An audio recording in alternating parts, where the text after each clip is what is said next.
Alors aujourd'hui, je vais vous parler d'un processus qui est hyper important en location courte durée, dans le tourisme en général. C'est le parcours voyageur. Donc c'est toutes les étapes par lesquelles le voyageur va passer de la confirmation de réservation jusqu'à son départ. Donc là, je vous montre un peu, c'est le plan de la formation que j'ai faite sur le sujet. Et je vous explique un peu le process et toutes les étapes par lesquelles je suis passé pour créer cette formation. Donc ça, c'est quelque chose que je n'ai pas sorti de mon chapeau comme ça du jour au lendemain. C'est quelque chose qui est l'aboutissement de 3 années de conciergerie, 8 années de hosting Airbnb, d'expérience, bonne, mauvaise, pour arriver à ce process qui est vraiment ultra complet et qui va couvrir l'ensemble des étapes.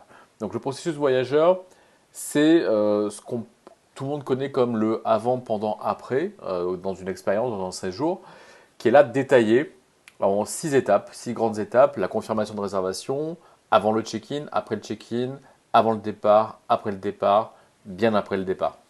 Donc, on va rapidement balayer ça ensemble et je vais vous expliquer surtout pourquoi c'est important. Vous allez voir, c'est hyper complet.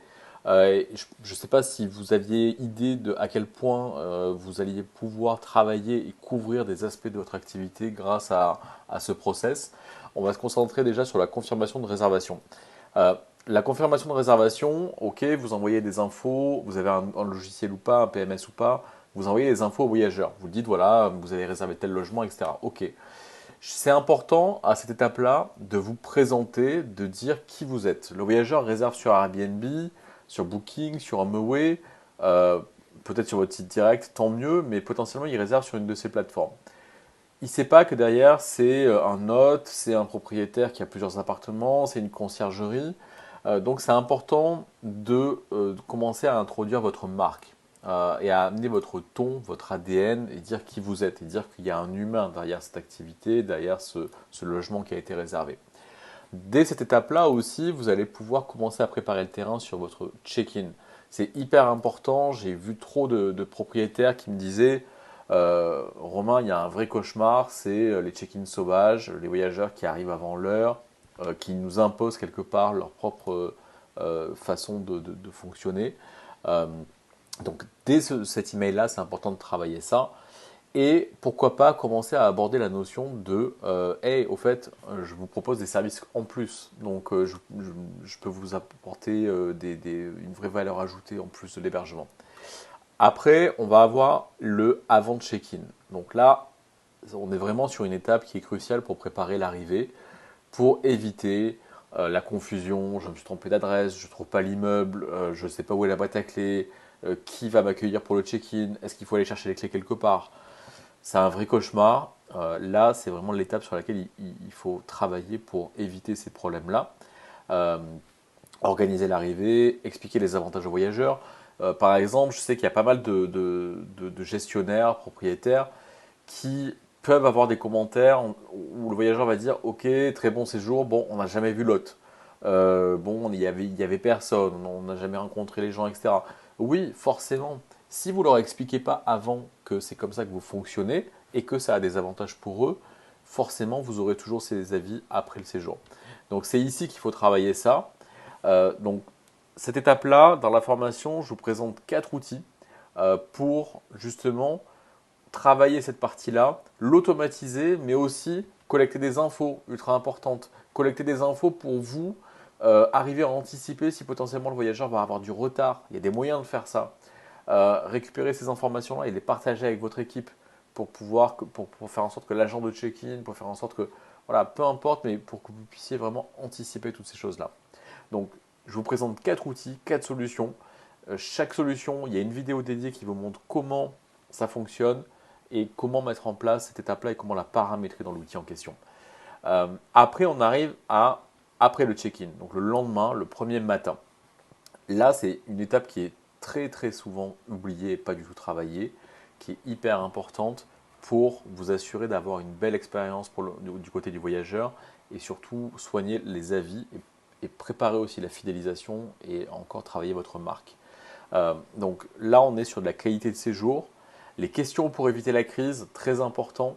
Euh, si le voyageur il a pris les clés, il s'en va et que tout est pour vous sur les rails et que vous attendez le départ, Détrompez-vous, je pense que vous avez l'expérience, il peut se passer pas mal de choses et vous pouvez les anticiper. Là encore, je vous montre deux outils. Je vous montre pareil en vidéo comment paramétrer. Je vous donne les exemples de messages que j'ai utilisés pendant 3 ans. Prêt à l'emploi, vous n'avez plus qu'à copier-coller. Ensuite, on arrive à la fin de séjour. Fin de séjour, pareil, ultra important. Il y a plein de choses à cadrer, il y a plein de choses à anticiper. La journée du lendemain, je ne sais pas combien vous gérez de bien, mais vos équipes qui en peuvent plus parce que le voyageur, il dit ah ben je ne savais pas, ah bon on part à telle heure, c'est fini. Il faut cadrer tout ça, il faut arrêter de vous laisser faire. Donc là c'est pareil. Je vous explique comment vous allez pouvoir cadrer ce départ correctement, sympathiquement. Surtout comment vous allez pouvoir déminer le terrain. Vous avez des voyageurs qui vont rien dire pendant le séjour. Tout est bien, même si vous les contactez, non, non, il n'y a pas de problème. Et puis, à la fin du séjour, là, ils vont tout vous sortir. Et il peut y avoir des gros problèmes à ça. C'est-à-dire que c'est trop tard, l'expérience, elle est finie. Donc, potentiellement, l'avis négatif, il vous pend au nez. Et puis surtout, les choses plus graves, on va dire, c'est ah bah, au fait, on est resté 3 jours, la douche, elle est bouchée. Bon, bah, on s'est débrouillé, on a fait ci, on a fait ça. Bon, bah, voilà, j'avais oublié de vous le dire. Ok, donc le voyageur part, on vous donne l'info. Au dernier moment, il y a une nouvelle arrivée derrière. Comment vous faites?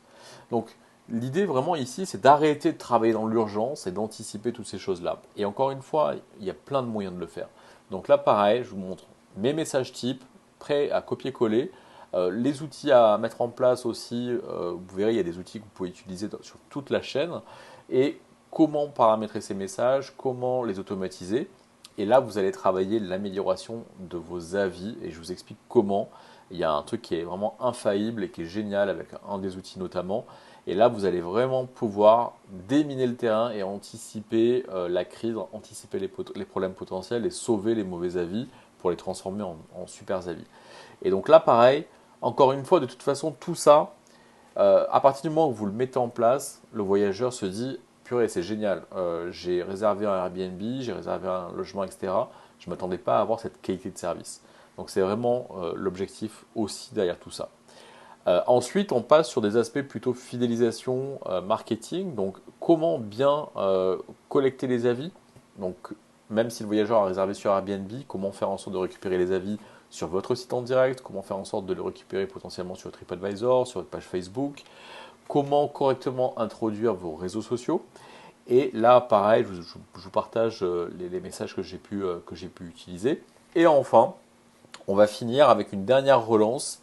Après, vous pouvez aller au-delà, mais moi, je vous conseille de ne pas trop pousser.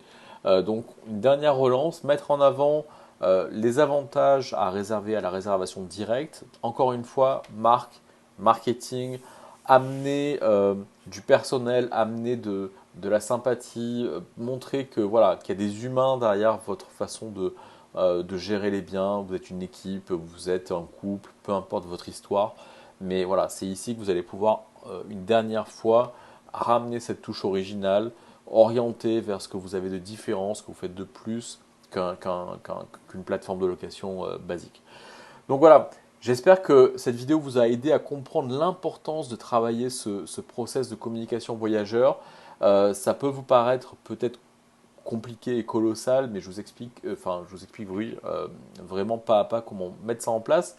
Et surtout, ce que je voulais dire, c'est, je vous assure, c'est vraiment hyper important parce que vous travaillez sur énormément d'aspects de votre activité. Vous allez booster vos réseaux directs, vous allez arrêter d'avoir des mauvais avis, vous allez faciliter le travail de votre équipe, vous allez travailler votre marque sur la longue durée, vous allez réduire les communications avec les voyageurs qui vous sollicitent et vous sursollicitent pour plein de questions parce que justement, à chaque étape de leur séjour, vous aurez déjà répondu à leurs questions parce que vous aurez anticipé. Donc voilà, je vous invite à découvrir cette formation. Vous retrouverez le lien sous cette vidéo. N'hésitez pas à liker, partager. J'espère que tout ce que je vous partage, tout ce savoir, cette expérience que je vous partage va vraiment vous aider à mieux vivre votre activité de location courte durée. À bientôt.